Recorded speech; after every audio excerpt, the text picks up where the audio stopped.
Continuons ensemble le tuto sur la décomposition en éléments simples. On va voir la partie entière d'une fraction rationnelle. Donc déjà, faites attention, partie entière, vous connaissez, mais dans un autre contexte. Vous connaissez la partie entière d'un nombre réel. Par exemple, partie entière de 3,7, c'est 3. Partie entière de moins 4,8, c'est moins 5. C'est le plus grand entier inférieur ou égal au nombre. Donc là, rien à voir. On parle de partie entière d'une fraction rationnelle. Donc déjà, il faut qu'elle soit réduite. On commence par ça. Si elle n'est pas réduite, on le fait. Et la partie entière d'une telle fraction, eh bien, c'est le quotient si vous posez la division du numérateur par le dénominateur. C'est ça qu'on va appeler la partie entière de la fraction. On va voir tout de suite avec un exemple. Voici une fraction rationnelle, c'est le quotient de deux polynômes. Le numérateur n de x, c'est x cube moins 2, le dénominateur x2 plus x plus 1.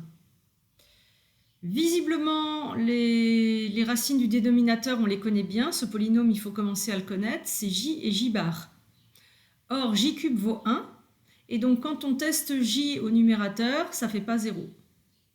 Et du coup, j bar non plus ne peut pas être racine, parce que comme le polynôme est à coefficient réel, si j était racine, j bar le serait et vice-versa. Donc on a bien une fraction irréductible. Je pose la division du numérateur par le dénominateur. Donc je construis ma division et le quotient c'est x moins 1 et donc c'est ça qu'on va appeler la partie entière de la fraction f de x, le polynôme x moins 1.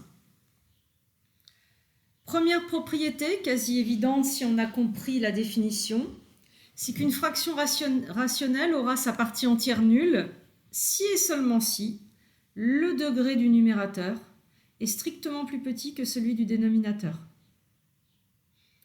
Exemple, vous allez comprendre. Je prends f de x, c'est x moins 3 sur x au carré plus 7. Elle est visiblement irréductible. La seule racine ici, on a deux polynômes premiers, au numérateur et au dénominateur, qui sont distincts, donc c'est irréductible. Si je posais, ce qui serait maladroit, mais c'est juste pour que vous compreniez, si je posais la division du numérateur par le dénominateur, j'ai forcément 0 en quotient puisque le degré du dénominateur est plus grand. C'est pour ça que j'en ai fait une propriété, parce qu'en vérité, ce serait maladroit de poser la division, alors que là, on va pouvoir dire que c'est visiblement de partie entière nulle, vu les degrés. Autre propriété, chaque fraction rationnelle peut se formuler de façon unique, et là j'insiste sur unique, et vous l'admettrez, je ne vais pas le démontrer, en somme de sa partie entière et d'une fraction rationnelle dont la partie entière est nulle. Il suffit, pour faire cette reformulation, d'utiliser la division du numérateur par le dénominateur. Donc j'illustre cette propriété avec un exemple. Prenons cette fraction rationnelle, 2x au cube plus 8 sur x moins 3. Le degré au numérateur est strictement plus grand que celui du dénominateur, il y a donc une partie entière non nulle. Je pose ma division. Si je n'ai pas fait d'erreur de calcul, on trouve 2x au carré plus 6x plus 18, qui est la partie entière de f. Comment vais-je reformuler f de la façon annoncée à la propriété ? Eh bien, en reformulant tout simplement le numérateur.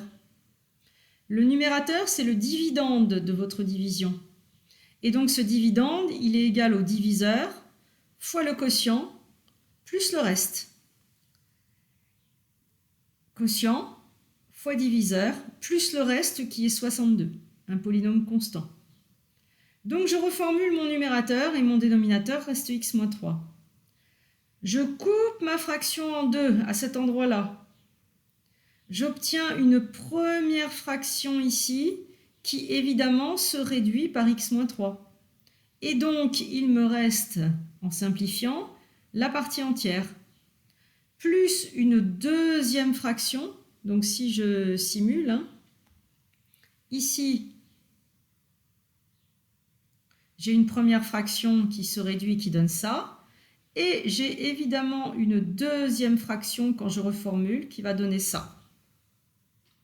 Et cette fraction, eh bien sa partie entière est nulle puisque le numérateur c'est le reste de la division et que le reste a un degré inférieur au diviseur strictement. Donc ce que je viens de montrer avec l'exemple, ça va bien sûr se généraliser à chaque fois que vous écrivez le quotient et le reste. Une remarque, quand les degrés du numérateur et du dénominateur sont égaux, la partie entière, ça va être une constante. Et la reformulation, eh bien, on peut la faire à vue sans poser de division. Et comme ça arrivera assez souvent, la petite combine de réécriture peut être utile à connaître. Je vous montre. Voici une fraction rationnelle. Le degré du numérateur est égal au degré du dénominateur. Je vais reformuler mon numérateur de façon à ce qu'il apparaisse comme une constante fois le dénominateur.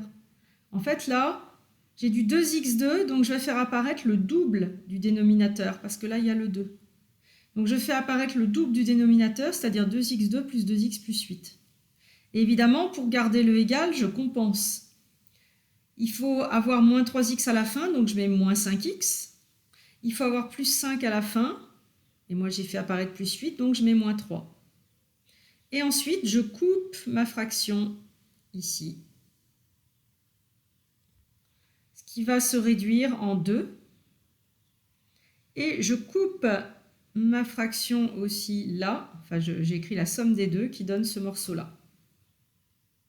Et donc par unicité de l'écriture, j'ai fait apparaître une écriture avec la partie entière plus une fraction, enfin un polynôme plus une fraction dont la partie entière est nulle. Et bien par unicité d'une telle écriture, 2 est la partie entière de f de x. Il n'y a qu'une façon d'écrire f avec polynôme plus fraction dont la partie entière est nulle. Autre exemple, voici une fraction rationnelle, même chose. Je vais reformuler le numérateur de façon à faire apparaître le dénominateur ou un multiple. Comme ici j'ai x cube juste une fois, je fais apparaître le dénominateur. X cube plus x carré plus x moins 1 et je compense pour que ça reste égal. Et ensuite je coupe. Ça me donne 1 plus cette fraction dont la partie entière est nulle. J'ai une écriture polynôme plus fraction avec partie entière nulle. C'est l'écriture demandée par unicité et 1 est la partie entière de g de x. Je vous propose, pour vous entraîner, de faire ce petit exercice. Il s'agit de vous regarder les fractions qui sont là, de voir quelle est leur partie entière, si elle est nulle ou pas, et quand elle n'est pas nulle, de les reformuler telles que je vous l'ai montré en partie entière plus une fraction dont la partie entière est nulle. À bientôt!